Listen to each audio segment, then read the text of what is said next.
Hey everybody, today I'm doing a quick review of MB-26 Bin Bin. As some of you are probably aware, I did an unboxing reaction video a few weeks ago for this figure.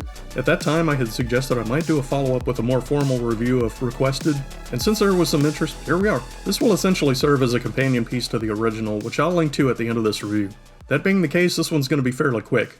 I'll touch on package contents, we'll get a little more in-depth on figure details, then I'll do a transformation demo and wrap it up with a box grade and some final thoughts. So let's jump into it. We'll start with the package and its contents. The box itself is very nice with a spot gloss coat on the front and the figure on a lunar terrain with Earth in the background.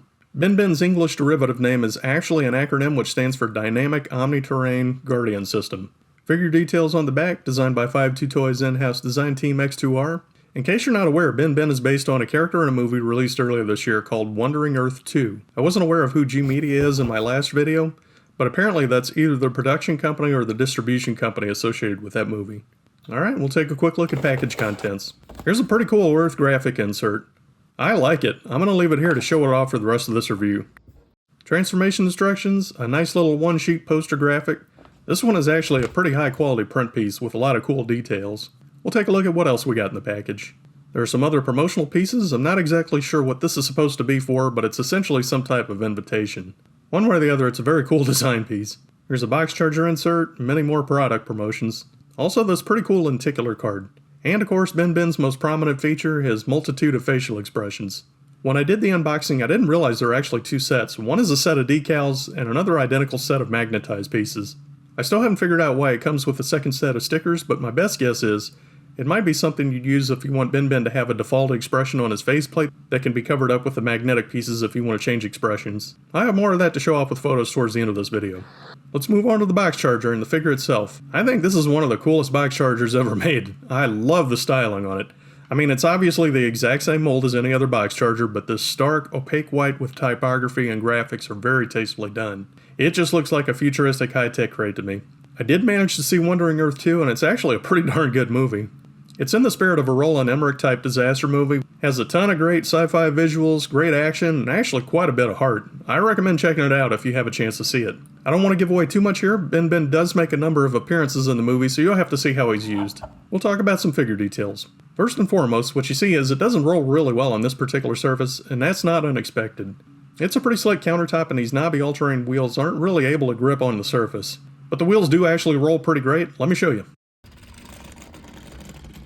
It rolls. It rolls. It rolls. Yep, it rolls. As far as graphic details, it has a ton of tiny details. It's probably the most finely detailed figure 52 Toys has ever made. I probably should have got a magnifying glass for this. It's too small for me to read, but I'm pretty sure these sub-millimeter graphics are totally legible. The detail is just that good. Got a little caution graphic, this little head emblem for United Earth Government, a tiny barcode here, UEG, armor plate, that's nice. As far as the anatomy of the figure, it does have shock-absorbing wheels. These are spring-loaded, so that's kind of cool. Its wheels can turn into a pretty tight turning radius also. This is of course a robot, but it has a range of motion that's very anthropomorphic. You might call this a knee and a thigh bend. It can bend outward, so you can actually get this little boxy robot in a range of different poses. You can have it lying flat on its stomach. There's quite a bit more that you can do with this figure than you might initially think. Moving on to more details, you got these little bars, these safety bars on the sides here, lens on the front plate, and I mentioned this before, I kind of wish this was transparent plastic. That really would have completed the look. Bin Bin's arms fold out and they have quite a range of motion. They have opening and closing claws, and they can open up to 180 degrees and beyond. And the grip is fine enough that you can actually grab a hold of a 2mm peg. So the way Bin Bin's faceplate works in the movie is, this whole piece flips over to reveal his facial expressions, and as far as this figure goes, it's a separate piece that slides on and off pretty easily. You can have a lot of fun with a whole range of expressions. My minor critique of this design is these pieces slide around a little too easily. So the actual pieces are about 2mm thick, and they sit directly on top of the faceplate. I think a better design would have been to have the plate slightly recessed with a small notch so you could pluck it out with a fingertip or whatever. Who knows, maybe they already thought of that and decided not to do it, I don't know, that's above my pay grade. Last thing I want to mention is an unintended little bonus. Bin Bin is perfectly sized to pair up with Unis, or really any 7-inch figure. Both of these are from completely different properties of course, so it's kind of nice having that commonality with scale. Next up, we're going to do a transformation demo. A few things to keep in mind for this transformation is these side rails will tuck inside, this top piece is going to pop up, and that'll leave room to fold in the faceplate and the arms. And for the undercarriage, the legs will fold up into an X shape. It's not a hard transformation to do at all.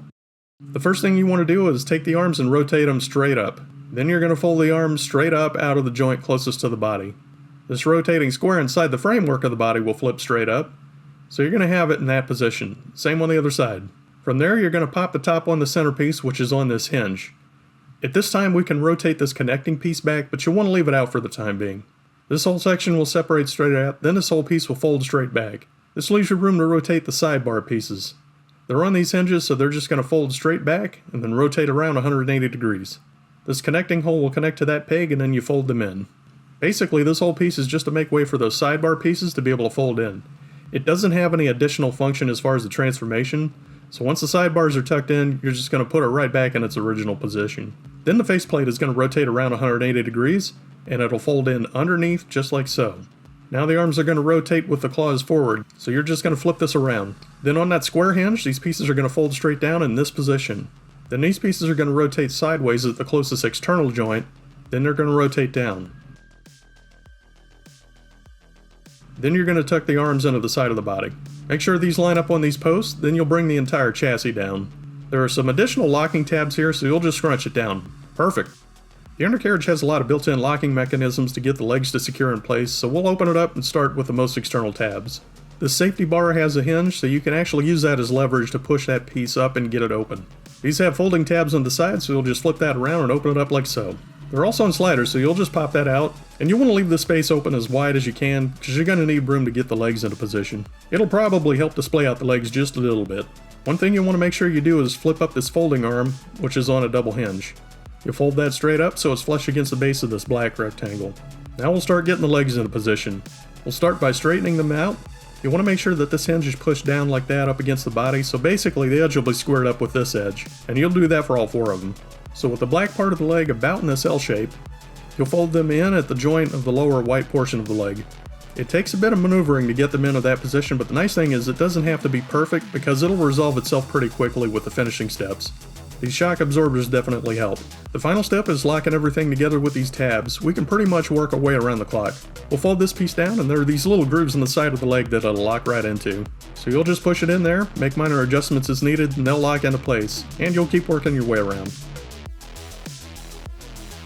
You can scrunch it up a bit if needed, but you can see how the symmetry is just unbelievable. And another nice little bonus about this box mode is, as far as Beastboxes and Megaboxes go, this is one of the more solid box modes. I mean, it's solid, very well engineered all the way through. And of course it fits right into its box charger. Very cool. Now it's time to give this Boxy Dog Box grade. This is my rating system in 6 categories with 5 points each for a total between 0 to 30 points. Bin's design is clearly intended to be utilitarian, but even within that, the character in the movie and this figure have very humanistic qualities, and the expressions feature only adds to its charm. 5 out of 5. It comes with some really nice print pieces in the box, including the awesome box charger and faceplates for a score of 4 out of 5. Transformation is one of a kind, intuitive enough, and Bin forms one of the most solid box modes I've ever encountered in this line. 5 out of 5. At first impression, this boxy little robot character doesn't seem like it can do much, but it's surprisingly quite posable. My one critique is that it'd be nice if the arms could swivel out to the sides, although this is in line with how the character works in the movie. 4 out of 5. Construction is very good, with nice plastic, firm joints, parts that lock together securely for its transformation, and incredibly detailed tiny graphic applications. It would have been nice if those magnetic expressions didn't slide around so easily. I don't know if that was intentional, but it's a detail where there was room for improvement. 4 out of 5. Like I mentioned before, it's a utilitarian figure by design, but its overall design is such that you can run with your imagination and pair Bin up with any number of other figures for a score of 4 out of 5. That brings the box grade total to 26 out of 30. So there's a more in-depth look at Bin, the dynamic omni-terrain guardian featured in Wandering Earth 2. Minor spoiler, the character in the movie is completely CGI, so the fact that 52 Toys was able to take that and turn it into a well-built, fun little object is a testament to how damn good their product design is. What other pop culture figures would you like to see 52 Toys licensed and turned into a box? Let me know with a comment. As always, thanks for taking the time to watch this video. Like, shares, and subscriptions are always appreciated, and I'll catch you in the next one.